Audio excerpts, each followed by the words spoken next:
Hey, welcome back, everybody. So here's the question. Is it really death to the first-time home buyer?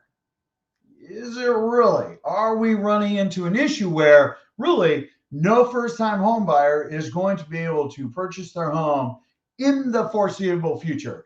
Are they a thing of the past?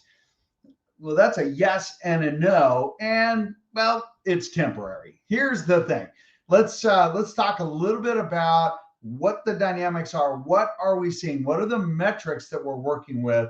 More on a local level. We will address some national comments and whatnot. But let's go through some of these, and then we'll talk about really what to expect. How best, as a first-time home buyer, how do we best navigate the market? All right. So with that, let's take a look at a couple of things. First, if we come in and we take a look at rates, and we can see this is a newsletter that we put out, and you are definitely able to receive this if you're looking for some really tight metrics and whatnot. And we talk a little bit about that. Now, I am not a mortgage broker. I am a real estate broker, designated broker, been practicing for 30 years. Here's the thing, though. If you're going to take a look at what's going to go on in the real estate market, again, there are three things that absolutely have a massive impact. One is going to be interest rates. Two is going to be inventory, right? And then, of course, three is going to be our buyer demand. Is it a buyer or seller market? And what are the dynamics that are going to go with that? The first two have the biggest impact today: inventory and mortgage interest rates. And actually just the opposite of that, although they're tied pretty close, all things considered. When we take a look at the 10-year Treasury, we can see that we've been in an upward trend for about 3 weeks. And that, in turn, has actually created a little bit of pullback. So when we take a look at the site itself and we start getting some of this information, hey, here's the funny thing. It's free. So remember to subscribe, like, and share. By subscribing to the channel, you're telling us and the algorithm out there that, hey, this is some really good, solid information for our local market. And that is all this is about. So make sure you're also asking your questions. So for first-time home buyers, when we take a look at it, we can see here that mortgage rates have been the last 3 weeks bobbling up. That is going to have the biggest impact because the affordability scale, well, it's super high, and it needs to come back down in order for those folks to be able to, first-time home buyers being those folks, so that they can get in and actually secure a home.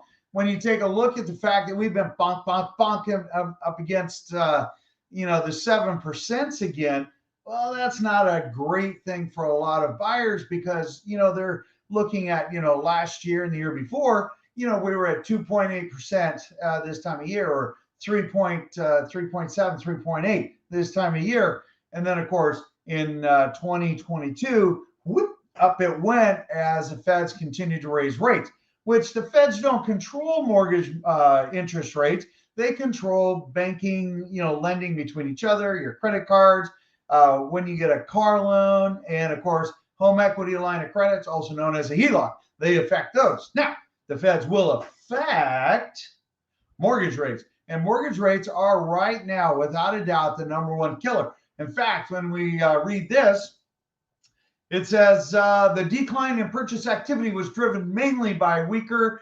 conventional purchase application volume, as limited housing inventory and rates still close to 7% are crippling, gotta love that word, crippling affordability for many potential home buyers. That is without a doubt. And of course, they say, the refinances are down. That doesn't take a brain surgeon to figure that one out when mortgage interest rates are high, and to do a cash out or a refinance costs more. All right. So with that, let's move on. So Lawrence Yoon, he says home sales are down due to high mortgage rates and lower inventory. Okay, that's not new for us and anybody watching the channel. Affordability challenges are easing due to moderating and, in some cases, falling prices, where the number of jobs and income are improving. That is not our area. We are still seeing a very competitive price. In fact, we're still seeing multiple offers, despite the fact interest rates are quite a bit higher. Redfin. So when we take a look at some of their comments, as sales were down, this is on a national level, 13.2% year over year, continue a 15-month streak of double-digit declines. Okay, we have inventory that's falling off. We have interest rates that are going up. We still have a massive pent-up demand with buyers, especially when it hits that 6.6% and lower. Are still kind of waffling, but acclimating. It's like jumping in a lake, right? You run off the dock, boop, into the water you go. Okay, well, it's cold at first, but then you acclimate, and that's very much what some of these guys are doing. When we take a look at another one of the reports, it says buyers searching for starter homes today, and I think this is a very classic statement right here. Buyers searching for starter homes in today's market are on a wild goose chase because in many parts of the country, there is no such thing as a starter home anymore.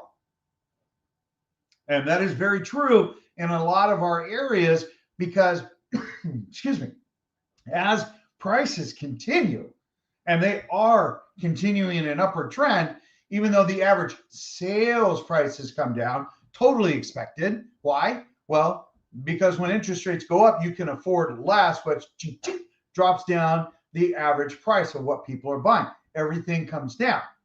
All right. It says, so Shahar says the most affordable homes for sale are no longer affordable to people with lower budgets due to the combination of rising prices and rising rates. Now, there's a lot of noise out there talking about that our market, the real estate market, is on the precipice of falling, and credit is going to be an issue, and banks are going to, collapse and whatnot. All right.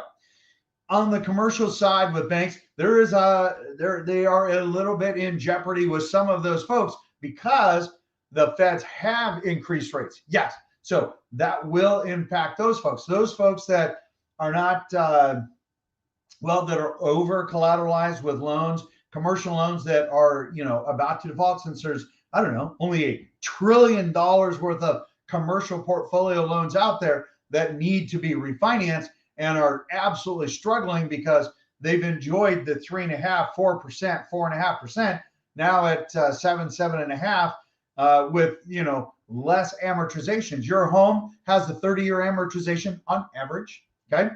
They get 20, 22, 25%, or not percent, but amortization, 25 years. So the banks get more money up front, which is fine. However, they can only go for 5 years, 7 years. And so you're seeing a lot of these commercial loans that are coming due. And now banks are looking at, can we maintain our liquidity for lending? And if not, then they can't sell mortgages. They can't make loans if they don't have their liquidity. Depositors provide liquidity and other investments depending on what that bank does as a portfolio. So when we take a look at some of these numbers, and it says the most affordable homes are no longer available, when they say, oh my gosh, will banks be able to continue lending? Your big box banks will, more than likely. Your smaller community banks may have a little bit of a hiccup. Okay. However, it's going to get tighter if the feds continue to raise, which I think they're going to pivot. I don't foresee this heading into a super crazy time because we are seeing some of the CPI and some of those numbers start to address. Now, yes, it was just a fine little hairs below the prediction. It was like they expected, I think 3.3 for CPI, right? The cost price index, and it came in at 3.2, negligible. But anyway, there you go. All right. When we take a look at rates, we can see, excuse me, that they are bumping up at around the 7%. Okay. Well, it should start coming back down. They should have started coming back down. The 10-year treasury went up, and that's why mortgage rates went up. We need those treasuries to come down so that the mortgage rates come down and the bonds go up. There we go. All right. If we take a look at our local market, we are still seeing more homes going off market than come on market. So as an example, 1,065 homes, they came on market. Fabulous. Friday's always a massive listing, which is awesome. But look, 1,217 went off market. So we're still taking more. So we're still dropping our inventory down. We're down to about 1.5, 1.6 months of inventory when really we should be 4 to 6 months for a balanced market. We are still in a seller's market. Now, that also means that buyers are super smart, especially as interest rates went up. We're not seeing crazy escalations. We may see multiple offers, not crazy escalations. And part of that is because interest rates, which is making sure that sellers are staying honest and buyers are not being overly aggressive. Remember that. So we had 868 that closed, a little bit lower than I would have expected, but 615 price reductions. That's not the best. That just means 615 people missed the mark, unfortunately. Look, buyers are super smart. Please don't overprice your property. Makes 0 sense, all right? And we can go into more of that. Look, we are down 21,000 homes year to date from where we were at last year.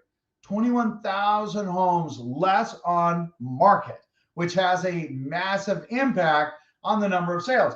And actually, that should be closer to 12,000. But anyway, so 13,000, I rounded everything. So 13,000 homes short of what we sold last year. Okay, well, we are 20,000 homes short on inventory. So there's a relationship there. 10,000 on pending. But if you take a look over on the same month of August, year over year, you can see that even those numbers are active, available on market, and what we have new coming on market and sold and pending, those are all down. And a lot of that, some of that is mortgage rate. Yes. Most of that is inventory. Look, you take half of the inventory, a third of the inventory in an already depleted inventory of last year, and then you deplete it more this year, of course we're going to have lower sales. What is propping up new construction? Lack of inventory is propping up pricing. That's why I don't foresee a huge issue with, hey, is our market going to collapse? They said the same thing in 2020. And I said, no, we don't have enough inventory. We have more inventory than we did in 2020 at this point because we really started drawing it down because people were supposed to be at home and they weren't. So here we go. When we start pulling back, we start taking a look at all of these metrics. A lot of it is based on inventory, which is being very helpful. This is a chart from pricing of the average sold price from 2020 on the far left, moving all the way over to January. And then, of course, on the far right, showing what it is today. So if I blow that up, we can see, look, in January, our median or our average sales price across the Northwest MLS residential only, 791,000. Well, they're saying that, oh, your market is just, it's crashing. No, it's not. Even with interest rates that are higher than it was then, look, we're only 2.4% under the average sales price. Not what a home is worth, just what people are buying at. And that average is 757,000.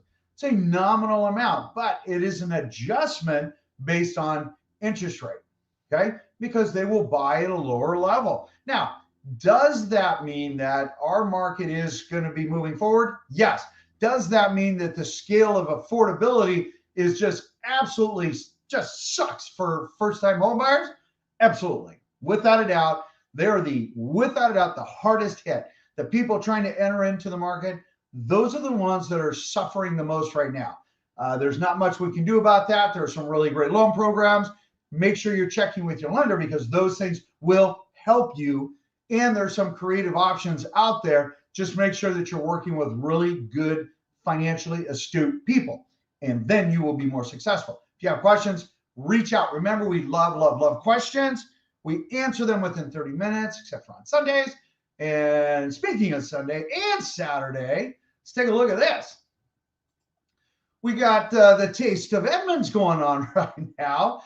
Today and tomorrow, there's a number of different concerts. There's a lot of things going on. In fact, one of the old credit union presidents and one of the credit union members, or not members, but folks that I work with, Steve Marshall, When he retired, he got back into a band. He used to play in a band before, then now he went back into a band. They're playing today down in Edmond, so we're going to go and see him play his bass guitar and whatnot. It's going to be just a kick in the pants. But Taste of Edmonds, make sure you get out there. It's going to be a beautiful day, and you will absolutely just have a phenomenal time. If you go to the Taste of Edmonds, you'll see their website. They do have great transportation options. Again, if you get a chance, definitely get out there. In the meantime, I want you to make sure you smash that subscribe button. Yes, I have fun with that, but nonetheless, make sure that you share this. Make sure other people get this solid information to make the best business decisions for them. In the meantime, you have an absolute beautiful day, and I will talk to you later. Have a great weekend. Take care.